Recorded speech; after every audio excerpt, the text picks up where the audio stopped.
देखो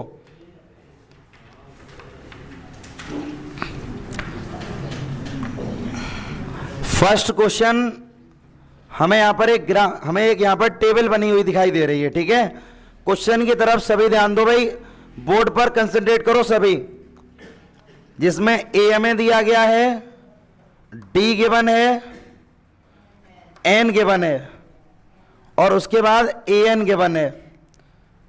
तो यहां पर हमें जो रिप्रेजेंटेशन दे दी गई, एक बार हम इसको मेंशन कर दे रहे हैं, उसके बाद हम क्वेश्चन को करेंगे। मतलब पहला पार्ट हमें गिवन है, यहां 7 दिया गया है और 3 और 8 ये ब्लैंक है। सेकंड वाला क्वेश्चन, सेकंड पार्ट है इसका -18 और ये ब्लैंक दे दिया गया, 10 और 0। ठीक है, थर्ड पार्ट हमें दिया गया है, ये ब्लैंक है, -3 ये भी ब्लैंक है, नहीं ये ब्लैंक नहीं है, और यहां दिया गया -5। यानी कि थर्ड वाले पार्ट में दो जगह ब्लैंक दे दिया इन्होंने। अच्छा यहां पर 18 है, नहीं सर, 8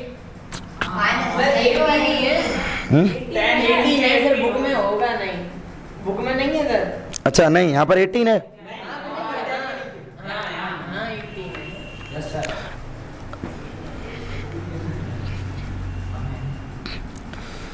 और फोर्थ वाला पार्ट में दिया गया माइनस के 18.9 और 2.5, उसके बाद यहां दिया गया तुम्हारे पास 3.6 और फिफ्थ वाला पार्ट एक हमें और दे दिया गया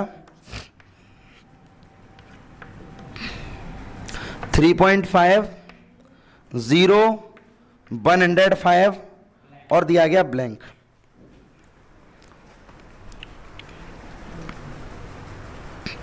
सभी स्टूडेंट क्वेश्चन नंबर फर्स्ट पर ध्यान दो।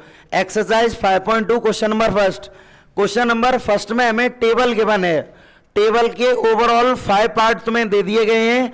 इन 5 पार्ट में से सिर्फ हम तुम्हें 2 पार्ट समझाएंगे, 2 पार्ट हम तुम्हें समझा देंगे, रिमेनिंग 3 पार्ट्स तुम्हें होमवर्क करने हैं। जैसे पहला पार्ट देखो, फर्स्ट पार्ट में ये ए डी एन और ए एन हमें गिवन है।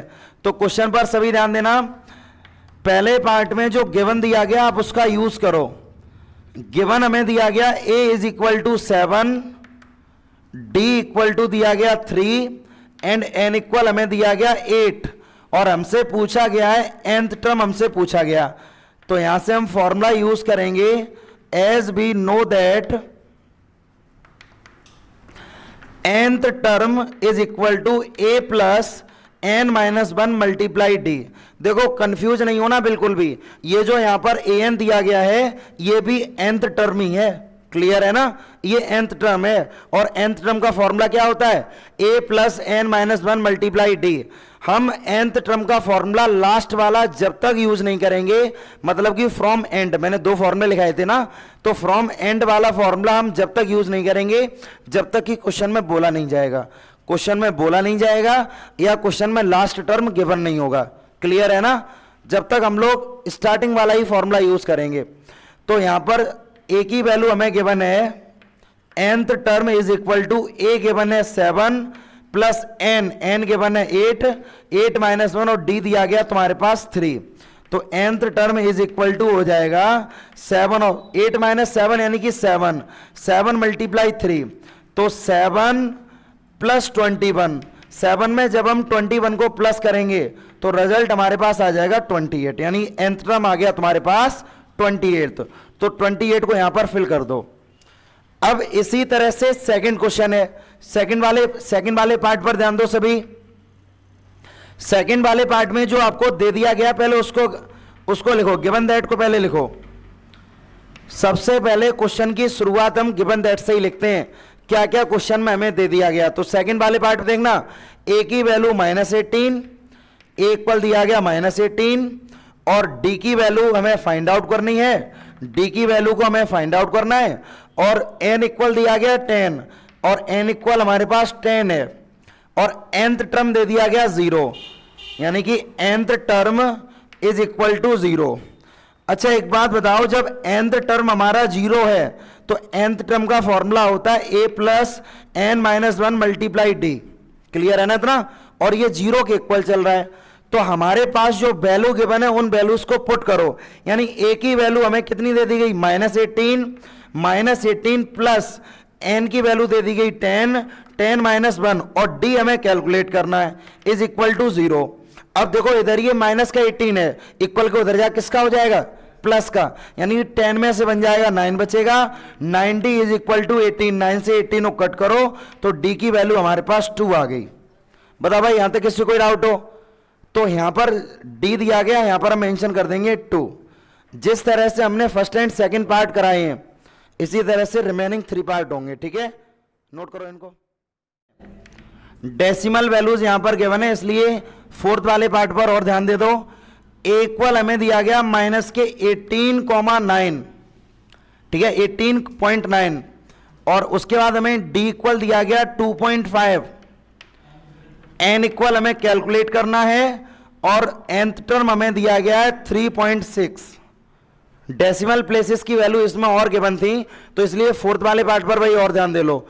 ए इक्वल -18.9 और डी इक्वल 2.5, एन इक्वल हमें कैलकुलेट करना है और nth टर्म हमें दिया गया 3.6।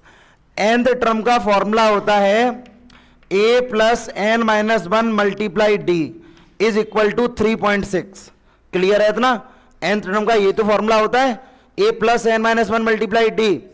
अब a की वैल्यू गिवन है माइनस के 18.9 प्लस n हमें कैलकुलेट करना और d हमें दिया गया 2.5 इज इक्वल टू 3.6। अब ये देखो माइनस के 18.9 इधर माइनस का है, इक्वल के उधर ट्रांसफर करो किसका हो जाएगा, प्लस का, यानी n - 1 multiply 2.5 is equal to 3.6 plus 18.9। तो रिजल्ट हमारे पास आ जाएगा n - 1, इधर ये 2.5 मल्टीप्लाई में चल रहा है तो इधर आके किस में पहुंच जाएगा, डिवाइड में।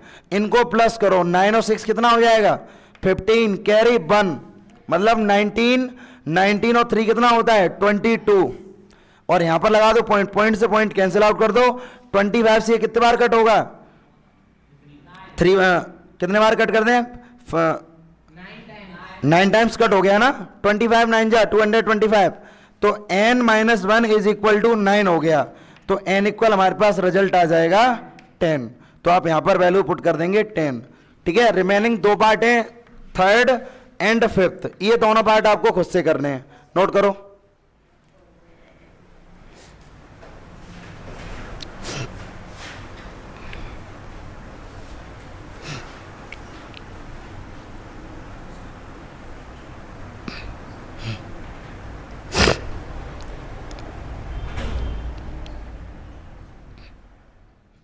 सेकंड का सेकंड पार्ट देखो, सेकंड के सेकंड पार्ट में क्वेश्चन हम नहीं लिखेंगे, क्वेश्चन आप सभी को नजर आना चाहिए, ठीक है। एपी हमें दे दी गई है -3, -1/2, ठीक है, एज डेडस करके एज, और यहां पर हमसे ये पूछा गया था 11th टर्म को फाइंड आउट करना है। ऑप्शन हमारे पास है 28 और बी ऑप्शन है 22, सी ऑप्शन है -38 एंड डी ऑप्शन है हमारे पास -48 1/2। शुरुआत में ही बोला कि हमें 11th टर्म कैलकुलेट करना है, जबकि एपी हमें दे दी गई है। तो एपी अगर गिवन है तो इसका मतलब ए इक्वल हमारे पास है -3 एंड डी इक्वल, डी का फॉर्मूला होता है second term minus first term, और ये माइनस का 3 था तो माइनस माइनस हो जाएगा प्लस, यानी कि माइनस के 1/2 और प्लस के 3/1। भाई एलसीएम लेके सॉल्व करो, यहां पर एलसीएम आ गया 2 और ये हो जाएगा 6, तो 6 में बन जाएगा आंसर 5/2। मतलब कॉमन डिफरेंस कितना आ गया हमारे पास, 5/2। अकॉर्डिंग टू द क्वेश्चन हमसे बोला गया 11th टर्म हमें कैलकुलेट करना है, तो ए 11th होता है a प्लस के 10d। क्लियर है इतना, a प्लस के 10d। a की वैल्यू हमें दे दी गई है -3 और 10 मल्टीप्लाई d की वैल्यू गिवन है 5/2, यानी इससे तुम इसको कट करो, यानी 2 5 जा 10 तो हो जाएगा -3 प्लस 5 5 जा 25 प्लस 25 -3, यानी कि आंसर आ जाएगा 22 और 22 यानी कि B is the right answer. Note करो क्वेश्चन को।